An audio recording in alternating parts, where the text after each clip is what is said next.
think they're going to get back in their box. Those hens get smart. They know they're not going to get back in their box. So sometimes they won't trap, they'll sit out. And the hawks give me a fit. So I run the cocks out of here and open up where the hens can see in there and see they can get in their next box and they'll go in. But let me.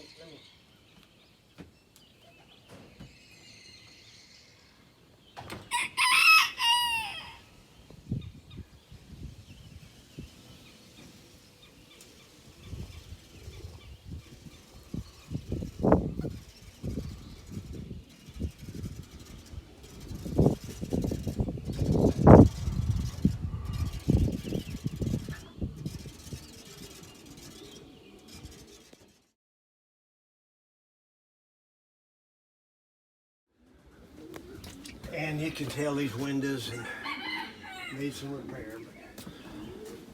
What year was this loft built originally? 1966. 66. I scrounged shipping cartons, wooden shipping crates, and hauled them home. Built most of them. Had to buy a little bit of lumber. I didn't have the money to buy much. There's your racing chicken system. Yeah. Now, the landing board's not on this loft anymore out there, but from the front, you can see I had a landing board on it. When I originally built this, I flew old birds, young birds, and breeders out of this same loft. This is a 12 by 24. What are these birds you got out here? These are extra hens. Okay. That I keep some extra hens to I have two cocks, sometimes three that I'll polygamous mate. And I'll rotate the hens even on some of the others. I want to raise out of different pairs. That's my problem. I can cull, but I can't shut the breeding off. That's why I'm just going every year getting fewer and fewer breeders, so it absolutely forces me to shut them off. I don't want that many young birds. You don't need them to fly, as you well know, because you've done a good job with a small number of birds. If you got good pigeons and take care of them, that's all you need. And more birds actually hurt you, because you can't see them individually. You cannot give them that individual treatment. Also, you create chaos in that loft. And I think that's one of the greatest things to have in a pigeon is he's got to love that loft. He's got to want to come to it. That's the difference between the 500-mile-a-day bird and the ones that come the next morning. That's not the only difference, but I mean, that's what makes the difference. And he'll give you that extra effort.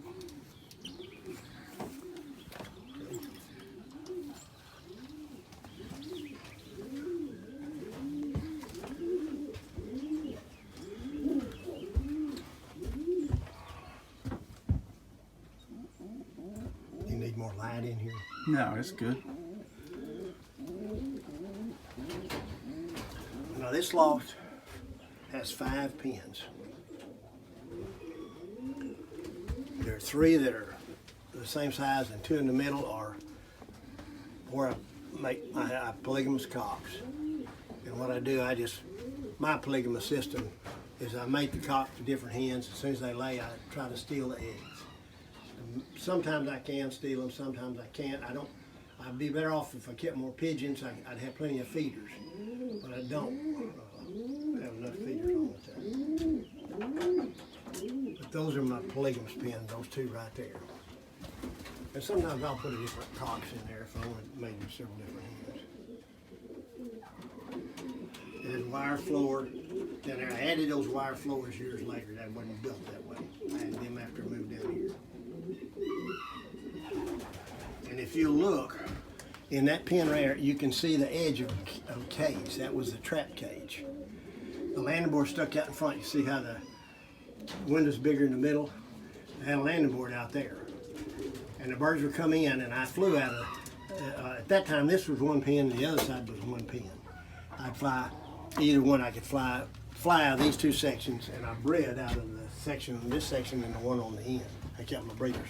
But all my racers were in here. Old birds I'd take out when they got young birds, fly them, put them in another pen or fly them on each one. I flew natural out of this loft. I flew all natural.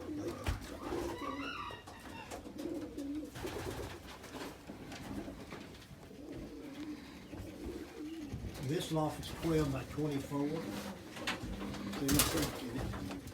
I'm stealing secrets over here. That's fine. Lots of stuff up there. Some of it you'll see it up there, maybe 20 years old. Some of that stuff in those boxes, like that Antwerp grit. There's no telling how old that is, and I like it. When I think about it, I feed it, but that's bricks. You got your lights on a timer? Yeah. Now I'm not. I'm using lights on. Now these are my breeders. I got them breeders on timers, and the young birds are on timers. The racing team is not. And I'll turn those lights off about 1st of June, in May, 1st of June. Well, one thing I want to show you that is my invention. Most of the stuff I've learned is what I've learned from somebody else.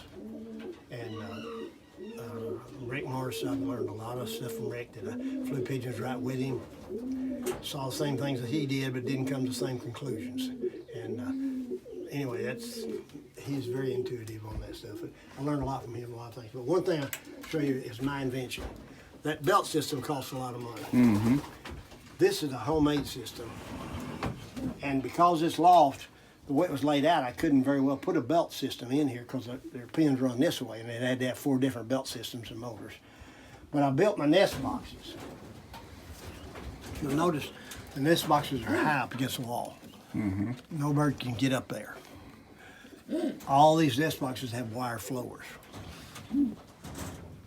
I have almost no cleaning.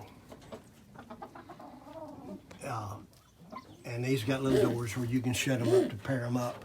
But here's the other thing that makes this system great. I put this shelf in here. Right. And the nest bowl's up here. When those babies get about 3 weeks old, Take the nest bowl down. no, I take the babies the out and babies. set them down, and they'll lay their eggs right back up there. I've got a pair right now that I failed to take the babies down quite soon enough.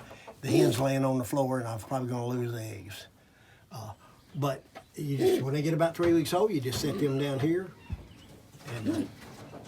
and they lay right back up there. So what it does, it keeps you from breaking some eggs. It also gets them back quicker if you turn your breeders around. And that's a real simple thing. Now, here's a picture you may or may not want to take. This is my Mccathy Hen. Mccathy Hen. And you can tell, this is her first year she hadn't laid. She's not going to make it. She's old. Yeah. How old is she?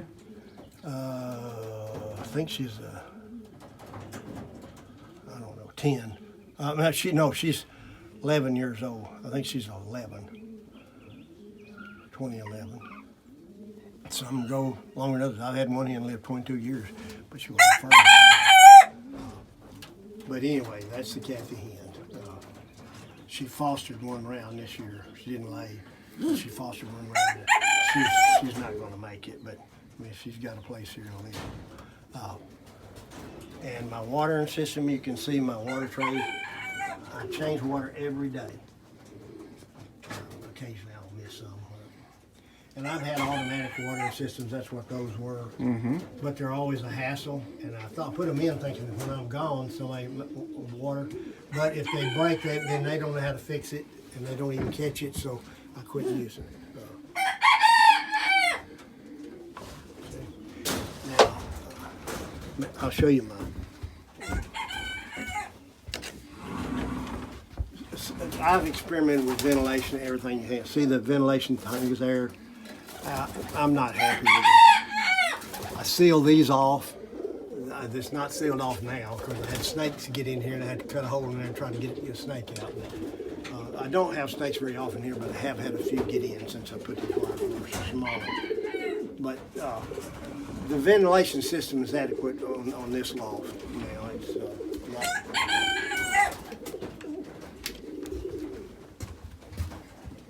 and I'll show you my